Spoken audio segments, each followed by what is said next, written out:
ভাবতেছে আল্লাহ খালি আমার একবার হাতটা ঠিক করুক, আর একবার গ্রামের মধ্যে যাই, আর যেই মাঠের মধ্যে আমারে মানছিল ওই মাঠে একবার খেলতে যাই, যেই বেটা আমার এক হাত ভাঙছে ওর যদি দুই হাত না ভাঙ্গি আমি মরদি না। কথা বলেন, এরকম চিন্তা করতে পারবে কিনা? গন্ডগোল বাঁধছে, আরো জমে গেছে। গন্ডগোলের ঠেলায় মারামারি করতে করতে একজনের ঠ্যাঙের মধ্যে স্টাম্প দিয়ে বাড়ি দিছে। যেই না ঠ্যাঙে স্টাম্প বাড়ি দিছে, পায়ে এমন ভাঙছে, নীলফামারী মেডিকেল বলছে হবে না, এরে নিয়ে ঢাকা চলে যাও। ঢাকা পঙ্গু হাসপাতালে তারে ভর্তি করছি। পঙ্গু হাসপাতালে ট্রিটমেন্ট করার পরে দেখছেন কিনা কখনো ব্যান্ডেজ, কিন্তু ব্যান্ডেজ দিয়ে বলছে কাম হবে না। 5 ইঞ্চি দুইটা ইটা গস কাপড়ের মধ্যে পেঁচায়া বাম পায়ের মধ্যে লটকায়া টানা দিয়ে শোয়ায় রাখছে। দেখছেন ভাই, ওই বেটার পা ঝুলানো, ব্যান্ডেজ এত মোটা, পায়ের মধ্যে 10 ইঞ্চি ঝুলানো, কিন্তু রাত্রিবেলা ফালা মুদিল্লা লা ওয়া মান ইউদ্লিল ফালা হাদিয়া লা ওয়া আশহাদু আল লা ইলাহা ইল্লাল্লাহু ওয়াহদাহু লা শারীকা লা وأشهد أن سيدنا وحبيبنا وطبيب قلوبنا محمد الذي أرسله بالحق بشيرا ونذيرا وداعيا إلى الله بإذنه وسراجا منيرا فقد قال الله سبحانه وتعالى في كلامه المجيد وفي فرقان الحميد أعوذ بالله من الشيطان الرجيم بسم الله الرحمن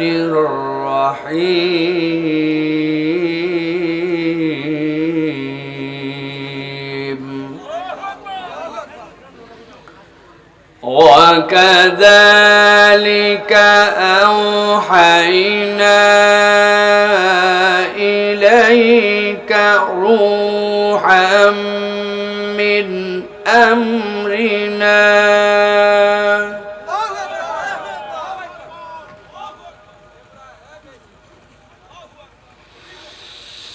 ما كنت تدري ما الكتاب ولا الإيمان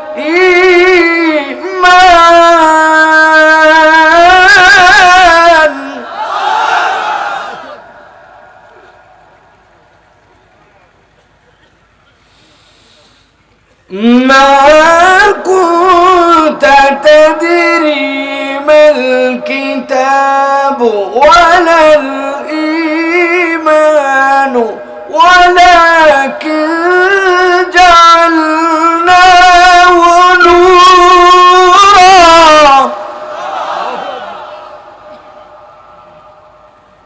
نورا نهدي به من نشاء من عبادنا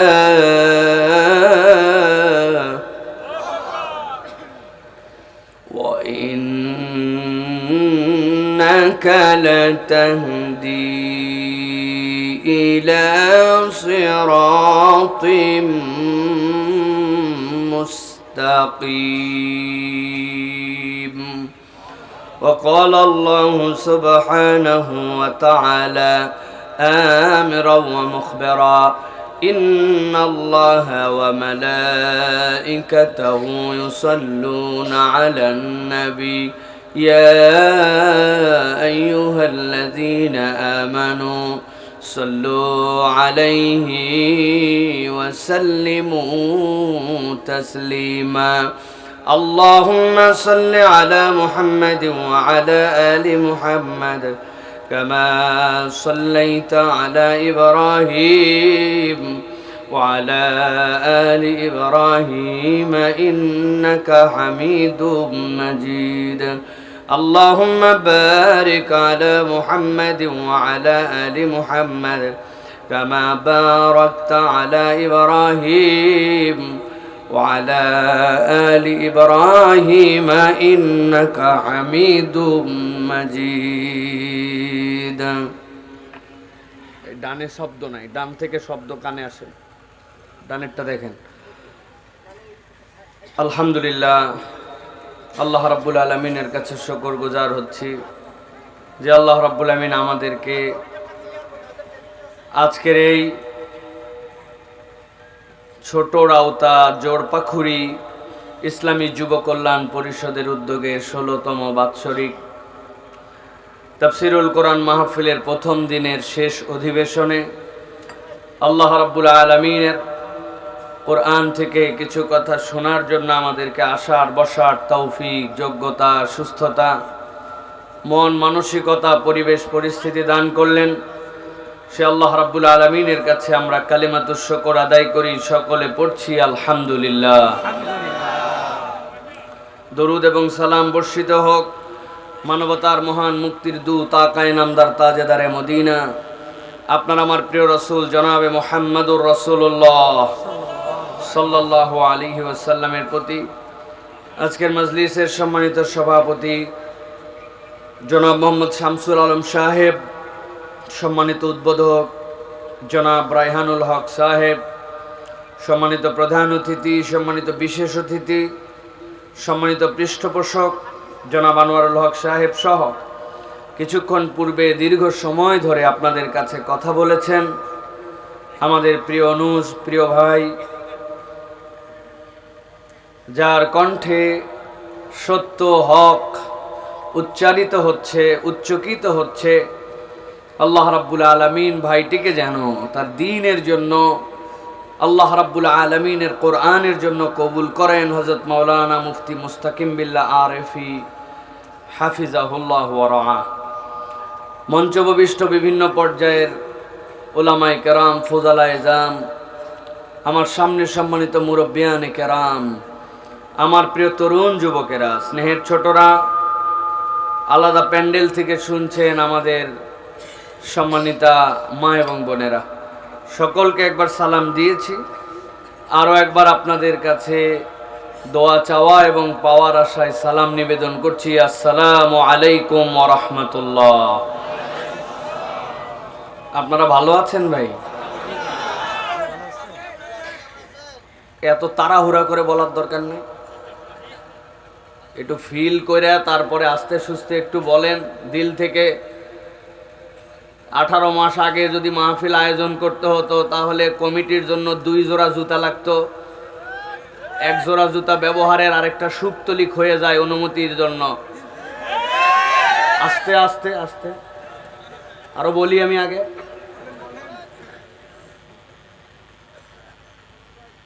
আমাদেরকে আল্লাহ রাব্বুল আলামিন যত ধরনের নিয়ামতের সাগরে ভাষায় রেখেছেন, এগুলি আমরা অনেক সময় দেখতে পাই না, হৃদয় দিয়ে ফিল করি না। এই জন্য আমাদের আলহামদুলিল্লাহ দিল থেকেও আসে না, আবার আলহামদুলিল্লাহর অনুভূতিও আমাদের ভিতরে কাজ করে না। মুরব্বীকে জিজ্ঞাসা করছেন, বাবা কেমন আছেন? দেখবেন মুরব্বী আলহামদুলিল্লাহ বলার আগে 3-4 সেকেন্ডে কোঁতে। আপনাদের এলাকা আছে ভাই? না, উদাহরণ না দিলে বুঝবেন না। মানে জিজ্ঞাসা করছেন, চাচা কেমন আছেন? উনি উত্তর দেয় আছি বা আলহামদুলিল্লাহ। আছে ভাই? শরীরের অবস্থা কি চাচা? চলতিছে আলহামদুলিল্লাহ। আমার কথা কুঁতলেন কেন 5 সেকেন্ড? তার মানে যতটুকু আপনার ডিজায়ার ফিল করছেন আপনি ততটুকুতে আপনি মনে করছেন আমি হ্যাপি না। আলহামদুলিল্লাহ বলি ঠোঁট দিয়ে, কিন্তু দিল থেকে আলহামদুলিল্লাহ আসে না। কথা ঠিক না ভাই? অথচ বিস্ময়কর ভাবে আমরা যে কথাটুকু বলি মুখ দিয়া, এই সাউন্ড পুরা এলোমেলো। এই সাউন্ডে তাফসীর মাহফিল হয় না। বাহিরে ফাটাই ফেলতেন আপনি, ভিতরে কোনো অ্যাডজাস্ট নাই, কিচ্ছু না। আপনি মিক্সচার বোঝেনি না, আপনি উদামিতা মিক্সচার নিয়ে বসছেন এত বড়।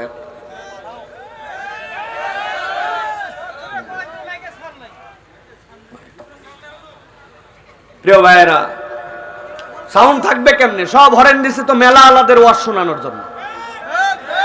আমার মেলায় ওয়াজ শোনার কাজ কি? আমার প্যান্ডেলের ভিতরের বাইরে একটা সাউন্ড বক্স বাইরে যাবে না। শুনলে ভিতরে আছে শোন, না হলে শোনার দরকার নাই। আমরা মেলা দেওয়ার জন্য মাহফিল দিছি নাকি? আমরা পাপড় খাওয়ার জন্য মাহফিল দিছেন? চটপটিয়ালার জন্য ওয়াজ? একটা মাইক বাইরে থাকবে না, মাইক সব ভিতরে থাকবে। সব হরেন দিছে বাইরে, ক্যাপাসিটি আউট। প্রত্যেকটা এলাকায় ওয়াজ করলে আমাদের জান ছিঁড়ে যায়, কলিজা ছিঁড়ে যায়। মাইকের অ্যাডজাস্টমেন্ট বোঝে না, আশ্চর্য ব্যাপার। মেশিন কত দামি জানেন? ওদের মেশিন, মিক্সচার, এগুলো ভিআইপি জিনিসপত্র। ক্যাপাসিটি 12টা, লোকজন বলছে 20টা মাইক কিন্তু দেওয়া লাগবে। আর দিয়ে দিছে, খা।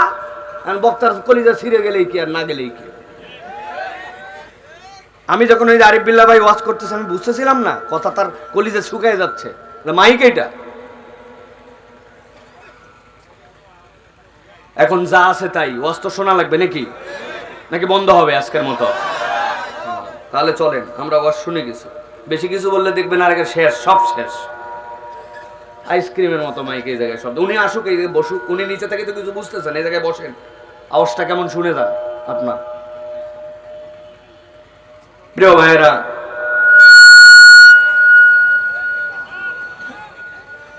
তাহলে কোরআনুল কারীম আমাদেরকে উৎসাহ দেয় যে বোধ নিয়ে আল্লাহর কাছে, জাগ্রত হৃদয় নিয়ে আল্লাহর কাছে অনুভব জাগ্রত করে আল্লাহ রাব্বুল আলামিনের সামনে আপনাকে আল্লাহর জন্য হামদ করতে হবে, ঠিক কি না ভাই?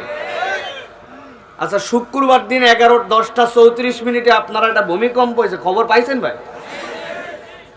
প্রিয় ভাইয়েরা, অনেকেই ভাববেন যে আমাদের এলাকায় হুজুর অত উঁচু উঁচু বিল্ডিং নাই, আমাদের অত টেনশন নাই, তাই না? আফগানিস্তানেও কোনো উঁচু বিল্ডিং ছিল না, মাটির মতো বিল্ডিং ছিল, কিন্তু ভূমিকম্পের মধ্যে সব জমিনের মধ্যে ঢুকে গেছে। 2-2.5 হাজার লোকরে খুঁজেই পাওয়া যায় নাই। সুতরাং আল্লাহ মারতে চাইলে 10 তলা 12 তলা লাগে না, মাটিকে আল্লাহ রাব্বুল আমিন দাবায় দিতে পারেন যে কোনো সময়, ঠিক কি না? এই জন্য আল্লাহ রাব্বুল আমিন আমাদের প্রতি দয়া করেছেন। এই জন্য আল্লাহর কৃতজ্ঞতা দিল থেকে হতে হয়। সকলে বলেন আলহামদুলিল্লাহ। দরুদ এবং সালাম বর্ষিত হোক মানবতার মহান মুক্তির দূত আকা ইনামদার তাজেদার মদিনা, আপনার আমার প্রিয় রাসূল জনাবে মুহাম্মদুর রাসূলুল্লাহ সাল্লাল্লাহু আলাইহি ওয়াসাল্লামের প্রতি। সম্মানিত হাজিরিন, আমরা কোরআনুল কারীম শোনার জন্য এসেছি। এই কোরআন আমাদেরকে আল্লাহ রাব্বুল আলামিনের ভাষায়, আল্লাহর কোরআনের ভাষায়, কোরআন আমাদেরকে বিজয়ী করার জন্য এই পৃথিবীতে এনেছে। কোরআন তার অনুসারীদেরকে পরাজিত হওয়ার জন্য দুনিয়ায় আনে নাই। কথা কি আপনাদের কাছে ক্লিয়ার ভাই? কিন্তু এই কথার সাথে আমরা বাস্তবতার মিল তো খুঁজে পাই না। হুজুর, মায়ের যেখানে মুসলমান সেখানে, তাই না ভাই? সারা দুনিয়ায় আমরা মার খাই, সব জায়গায় আমরা অসহায়, আমাদেরকে নিয়ে যার যেমন ইচ্ছা তেমন তারা করছে। তাহলে এত যে মার খায়, এত যে মুসলমানের পরাজয়, আপনি বলতেছেন ইসলাম আমাকে বিজয় দেওয়ার জন্য আনছে, এর প্রুফমেন্টটা কি? আর যদি প্রুফমেন্ট না থাকে তাহলে আমাদের জন্য সেই গ্যাপটা কোথায়, এটা জানার দরকার আছে না ভাই? কথা বলতে হবে, আছে কিনা ভাই? এখন আপনাদের কাছে আমি 3টা প্রশ্ন করব, একদম কারেন্ট উত্তর দিবেন। কোরআনুল কারীম যে শুনতে আসছে, এই শোনার মধ্যে আমাদের লাভ আছে না নাই? যারা বলেন নাই ওয়ান মোর টাইম, লাভ আছে না নাই? যেই লাভ আছে বলছেন এটা কম না বেশি? যেই লাভ আছে বলছেন বেশি বলছেন। এবার জিজ্ঞাসা করব, এইটা কি বুঝে না না বুঝে? বুঝে। এবার যে কোনো একজনকে দাঁড় করাবো, দেখি যার মন পছন্দ হয় পেছন থেকে দেখে আপনি কি বুঝছেন কোরআন হাদিসের দলিল দিয়া আপনি টপ করে উত্তর দিবেন। আপনি 3টাতে হ্যাঁ হ্যাঁ করছেন আর বুঝে বলছেন, ওই দেখেন মাথা নামায় ফেলছে, কয় হুজুর আমারে ধরেন না, আমি বলি নেই। আসেন এরকম লোক প্রিয় ভাইরা, অথচ আল্লাহ রাব্বুল আমিন আমাদেরকে এইগুলো সব কোরআনুল কারীমের মধ্যে ক্লিয়ার করেছেন।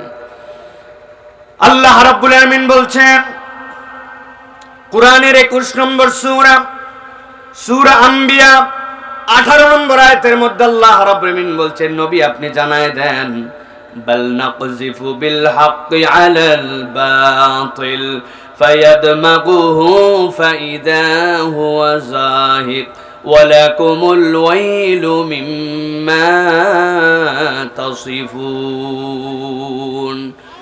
আমার আল্লাহ রাব্বুল আলামিন বলছেন, ও আমার হাবিব আপনি আপনার উম্মতকে জানাই দিয়ে রাখেন, বাল নাকযিফু, আল্লাহ রাব্বুল আলামিন বলছেন বরং এইটা আঘাত করে। কি আঘাত করে? আল্লাহ বলতেছেন বিল হক, হক দ্বারা। এই হক হচ্ছে ঈমান, এই হক হচ্ছে কোরআন, এই হক হচ্ছে ইসলাম। আল্লাহ বলছেন এটা আঘাত করে আলাল বাতিল, বাতিলের উপরে। আল্লাহ বলছেন কেমন আঘাত করে জানো নাকি? ফায়াদমাগুহু, যেমন তেমন জায়গায় এটা আঘাত করে না। এই ধাক্কাটা দেয়, এই দামগুনটা দেয় সে ব্রেনের মধ্যে। এই আঘাতটা হচ্ছে ব্রেনের মধ্যে। আরবিতে দামগুন শব্দের অর্থ এমন মার, যেই মার দেওয়ার পরে ওই মারটা উপরে থাকে না, ওই মারটা আপনার চেতনা পর্যন্ত, ব্রেন পর্যন্ত পৌঁছায় যায়। আল্লাহ রাব্বুল আলামিন বলছেন কেমন ভাবে পৌঁছায়? ফায়াদমাগু ফাইদা হুয়া যাহিক ওয়ালাকুমুল ওয়াইলু মিম্মা তাসিফুন।